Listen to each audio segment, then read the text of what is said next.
नमस्कार जोहार, स्वागत है आपका डिजिटल झारखंडी समाचार में। तो चलिए आज की बड़ी और झारखंड की मुख्य खबरों पर बात करते हैं, पर उससे पहले आपसे छोटी सी अनुरोध है कि कृपया वीडियो को एक प्यारा सा लाइक अवश्य कर दीजिएगा, क्योंकि आपका एक लाइक करना ही हमारे मेहनत का फल होता है।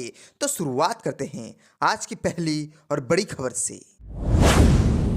इस वक्त की बड़ी खबर झारखंड से आ रही है, जहां झारखंड में देवघर एसपी का ट्रांसफर को लेकर के झामुमो, कांग्रेस और राजद माले ने इलेक्शन कमीशन ऑफ इंडिया पर ही लगा दिए हैं गंभीर आरोप। जी हां, दरअसल झारखंड विधानसभा चुनाव 2024 के मद्देनजर चुनाव आयोग के आदेश के बावजूद देवघर के पुलिस अधीक्षक का अब तक ट्रांसफर नहीं हुआ है। झारखंड में सत्तारूढ़ी झारखंड मुक्ति मोर्चा, कांग्रेस, राष्ट्रीय जनता दल और भाकपा माले के गठबंधन ने एसपी के तबादले के आदेश पर सवाल खड़ा करते हुए चुनाव आयोग को पत्र लिखा है और उस पर गंभीर आरोप भी लगाए हैं। झामुमो के महासचिव मुख्य प्रवक्ता सुप्रियो भट्टाचार्य ने झामुमो कार्यालय में प्रेस कॉन्फ्रेंस को संबोधित करते हुए उन्होंने बताया कि झारखंड में भारतीय जनता पार्टी के खिलाफ चुनाव लड़ रहे झामुमो, कांग्रेस, राजद माले के गठबंधन ने मुख्य चुनाव आयुक्त को एक चिट्ठी लिखी है। उन्होंने इस पत्र को सार्वजनिक करते हुए कहा है कि चुनाव आयोग का यह आदेश एक पार्टी विशेष को मदद करने के उद्देश्य से जारी किया गया है। और आपको बता दें कि झारखंड मुक्ति मोर्चा के लेटर पैड में लिखी गई इस चिट्ठी में बिना कारण बताए देवघर में तैनात एसपी को चुनावी कार्य से हटाने संबंधी चुनाव आयोग के आदेश पर आपत्ति जताई गई है। मुख्य चुनाव आयुक्त को संबोधित इस चिट्ठी में झारखंड मुक्ति मोर्चा, कांग्रेस से 3 गठबंधन ने कहा है कि 29 अक्टूबर को चुनाव आयोग के कार्यालय में एक आदेश जारी किया गया। इस आदेश में देवघर के पदस्थापित एसपी अजित पीटर डुंगडुंग का तबादला करने का आदेश था। और आपको बताते चले कि पत्र में आगे लिखा गया है कि इसके पहले रांची के उपायुक्त मंजूनाथ भजंत्री को भी बिना कारण बताए ट्रांसफर करने का आदेश जारी किया गया था। झारखंड से और एक बड़ी खबर आ रही है, जहां झारखंड से हेमंत सोरेन की उम्र पर सियासत गर्म हो गई है। झारखंड मुक्ति मोर्चा और भारतीय जनता पार्टी में सियासी बयानबाजी। दरअसल मुख्यमंत्री हेमंत सोरेन की उम्र को लेकर के सियासी घमासान जारी है। बीजेपी ने मुख्यमंत्री हेमंत सोरेन के द्वारा बरहेट सीट पर दाखिल नॉमिनेशन पेपर की तुलना 2019 के नामांकन पत्र के साथ करते हुए बहुत ही बड़ा आरोप लगा दिया है। केंद्रीय रक्षा मंत्री राज्य मंत्री संजय सेठ ने हेमंत सोरेन द्वारा दाखिल शपथ पत्र का हवाला देते हुए कहा कि 5 साल के इस समय काल में रांची के राजकुमार की उम्र 7 साल कैसे हो गई। उन्होंने कहा कि 2019 में इसी सीट के चुनाव लड़ने वक्त हेमंत सोरेन ने जो शपथ पत्र दाखिल किया था उसमें उनकी उम्र कुछ और है और इस बार के शपथ पत्र में कुछ और। ऐसे में 5 साल में किसी का 7 साल उम्र बढ़ना ताज्जुब की बात है, जिसे सुनकर भगवान भी चकित हो जाएंगे। उन्होंने इसे फ्रॉड बताते हुए चुनाव आयोग से तत्काल कार्रवाई करने की मांग भी की। और आपको बताते चले कि मुख्यमंत्री हेमंत सोरेन की उम्र को लेकर के चल रहे सियासी घमासान के बीच झारखंड मुक्ति मोर्चा ने इसे बेवकूफी बताया है। जेएमएम महासचिव सुप्रियो भट्टाचार्य ने मीडिया के सवालों का जवाब देते हुए कहा कि जो लोग इस तरह के सवाल खड़े कर रहे हैं वो राजनीतिक रूप से बेवकूफ है। हेमंत सोरेन के उम्र संबंधी सियासी बयानबाजी के बीच मुख्य निर्वाचन पदाधिकारी के रवि कुमार ने कहा है कि आयोग तक इससे संबंधित कोई भी शिकायत नहीं पहुंची है। उन्होंने कहा इस मामले में संबंधित निर्वाची पदाधिकारी को निर्णय लेने का अधिकार है। नामांकन की प्रक्रिया लगभग पूर्ण हो चुकी है और स्क्रूटनी भी पूरी हो चुकी है। ऐसे में अगर कोई भी शिकायत है तो लीगल प्रोसेस से हल किया जा सकता है। और आपको बता दें, हेमंत सोरेन के द्वारा दाखिल शपथ पत्र में उन्होंने अपनी उम्र 49 साल बताई है। इससे पहले वर्ष 2019 के विधानसभा चुनाव में इसी सीट के चुनाव लड़ते हुए दाखिल किए गए शपथ पत्र में उन्होंने अपनी उम्र 42 साल बताई थी। असम सीएम हेमंत बिस्वा शर्मा के बयान पर मच गया है बवाल और कोर्ट में दर्ज हो गया है मामला। पूर्व विधायक सह हुसैनाबाद के बसपा प्रत्याशी ने मुख्य न्यायिक दंडाधिकारी मेदिनीनगर के न्यायालय से असम के मुख्यमंत्री सह झारखंड सह प्रभारी हेमंत बिस्वा शर्मा पर परिवारवाद दर्ज कराया है। परिवारवाद में उन्होंने जिक्र किया है कि हुसैनाबाद से भाजपा प्रत्याशी कमलेश कुमार सिंह के नामांकन के बाद कर्पूरी मैदान में आयोजित सभा में हेमंत बिस्वा शर्मा ने सांप्रदायिक विवाद पैदा करने के लिए विवादित बयान दिया था। उन्होंने अपने भाषण में कहा था कि यह हुसैन कौन है, यह हुसैन कहां से आया है। जिसके नाम पर इलाके का नाम हुसैनाबाद रखा गया है वह उसका नाम बदल देंगे। राज्य में भाजपा की सरकार बनने पर हुसैनाबाद जिला बनेगा, लेकिन उसका नाम हुसैनाबाद नहीं होगा, किसी महापुरुष के नाम पर जिला बनेगा। उन्होंने कहा कि हुसैनाबाद की जनता आपसी सौहार्द के साथ रहती है। यहाँ के लोगों में किसी सांप्रदायिक वैमनस्यता पैदा करने के लिए इस तरह का बयान देना लोगों की भावना को ठेस पहुंचाना है। उन्होंने हेमंत बिस्वा शर्मा पर संगत धाराओं के तहत संज्ञान लेने का आग्रह किया है।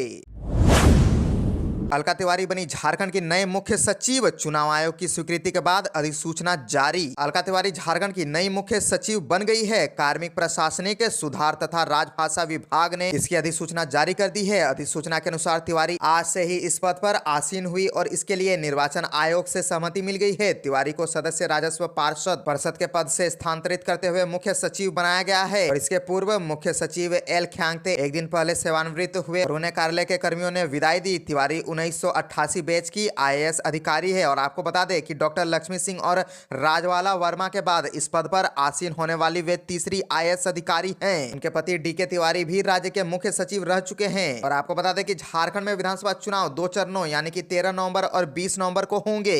1988 बैच की अलका तिवारी वर्तमान में कैडर में सबसे वरिष्ठ IAS अधिकारी हैं। सूत्रों के हवाले से पता चला है कि इससे पहले चुनाव आयोग ने पूर्व मुख्य सचिव लालबियांग लुआंगा ख्यांगते के कार्यकाल को 5 महीने के विस्तार से प्रस्ताव पर भी सहमति जताई थी। और झारखंड के मुख्यमंत्री हेमंत सोरेन ने एक्स पर एक पोस्ट लिखा है, श्री ख्यांगते झारखंड सरकार के मुख्य सचिव के पद से सेवानिवृत्त हो गए हैं। झारखंड राज्य की सेवा करने के लिए आपको बहुत बहुत धन्यवाद। आपके सुखद भविष्य की कामना करता हूँ।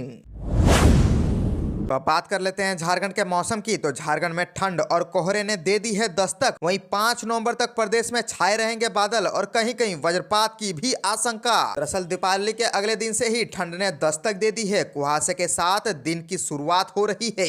रांची में भी अहले सुबह कुहासा देखने को मिला। ऐसी ही स्थिति राज्य के दूसरे जिलों में भी देखने को मिल रही है और मौसम विभाग का कहना है कि अब धीरे धीरे ठंड बढ़ेगी और छठ पर्व के दौरान अच्छी खासी ठंड लोगों को महसूस होगी। दिन में धूप और सुबह शाम ठंड होने से लोगों की सेहत पर भी असर पड़ सकता है। वहीं मौसम विभाग की जारी रिपोर्ट के मुताबिक 1 नवंबर के बाद झारखंड में मौसम के शुष्क बने रहने की संभावना है। हालांकि 3 से 5 नवंबर के बीच कुछ स्थानों पर आंशिक बादल छाए रह सकते हैं और मौसम में विशेष बदलाव रांची के जिले के दक्षिण पूर्वी हिस्सों में देखने को मिल सकता है। इन इलाकों में वज्रपात और बारिश का अलर्ट भी जारी किया गया है।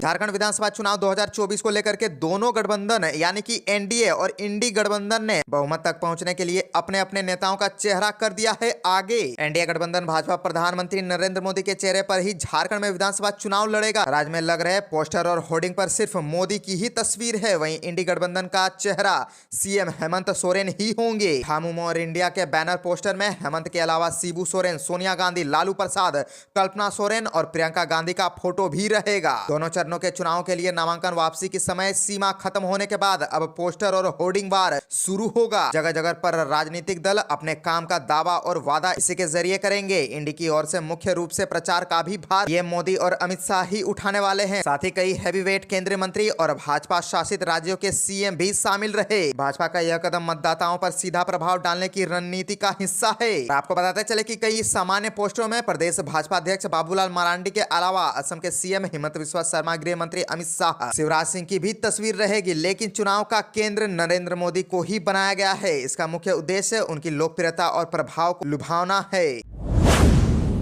पीएम के दौरे के चलते सरकारी कर्मियों को नहीं दे रहे हैं छठ की छुट्टी। CM हेमंत सोरेन ने इलेक्शन कमीशन से की है मांग। झारखंड के मुख्यमंत्री हेमंत सोरेन ने भारत के निर्वाचन आयोग से 8 नवंबर तक त्योहारों को देखते हुए राज्य के सरकारी कर्मचारियों को उनकी जरूरत के अनुसार छुट्टी देने की मांग की है। उन्होंने कहा कि चुनाव आयोग सभी जिलों के DC, SP को निर्देश दे कि वे पूजा के दौरान इन कर्मचारियों को उनकी जरूरत के अनुसार छुट्टियां दें। CM हेमंत सोरेन ने कहा कि 31 अक्टूबर को दीपावली थी और अब इस महीने भैया दूज, सोहराय, गोहाल पूजा, बांधना पर्व, चित्रगुप्त पूजा और 4 से 8 नवंबर तक छठ महापर्व है। ये सभी पर्व झारखंड के लोगों के लिए बहुत ही महत्वपूर्ण है। इस दौरान आमजन सहित सरकारी कर्मी और पुलिसकर्मी छुट्टी लेकर के अपने घर जाते हैं। लेकिन सूचना मिली है कि चुनाव एवं प्रधानमंत्री के प्रस्तावित दौरे को लेकर के जिला प्रशासन कर्मियों को किसी प्रकार की छुट्टी नहीं दे रहा है। मुख्यमंत्री हेमंत सोरेन के चुनाव आयोग से अनुरोध किया है कि वे सभी जिलों के DC, SP को निर्देश दे पूजा के दौरान इन कर्मियों को उनकी जरूरत के अनुसार छुट्टियां दे। सोरेन ने चुनाव ड्यूटी के लिए जब्त की गई बसों और अन्य वाहनों को भी 8 नवंबर तक स्थायी रूप से रिलीज करने की मांग की है ताकि छठ के अवसर पर घर पहुंचने में लोगों को असुविधा न हो। जहां एक तरफ हिमंत बिस्वा शर्मा के खिलाफ शिकायत दर्ज की गई, वहीं हिमंत शर्मा का और एक बहुत ही बड़ा बयान सामने आ गया है। आलमगीर आलम और इरफान अंसारी ने सरकार को हाईजैक कर लिया है। हेमंत बिस्वा शर्मा ने बांग्लादेशी घुसपैठ को लेकर के राज्य सरकार पर बहुत ही बड़ा फिर से एक बार निशाना साध दिया है और कहा कि वोट बैंक बनाने के नाम पर घुसपैठियों को हेमंत सोरेन मान्यता दे रही है। सभा के बाद मीडिया से बात करते हुए हिमंत बिस्वा शर्मा ने एक बार फिर से हुसैनाबाद का नाम सीधो कानू और बिरसा मुंडा के नाम पर करने की बात कही है। इसके साथ इरफान अंसारी और आलमगीर आलम पर बड़ा आरोप लगाया है। सीएम हेमंत बिस्वा शर्मा ने कहा कि वर्तमान सरकार को मंत्री इरफान अंसारी और आलमगीर आलम ने अपने कब्जे में ले रखा है। आलमगीर आलम के घर से अकूत संपत्ति बरामद की गई, फिर भी उनकी पत्नी को कांग्रेस ने टिकट दे दिया। इरफान अंसारी महिला विरोधी बयान दे रहे हैं, लेकिन उन्हें भी कांग्रेस ने टिकट दे रही है। इसके बाद चुनावी सभा को केंद्रीय मंत्री अन्नपूर्णा देवी और प्रत्याशी नीरा यादव ने संबोधित किया।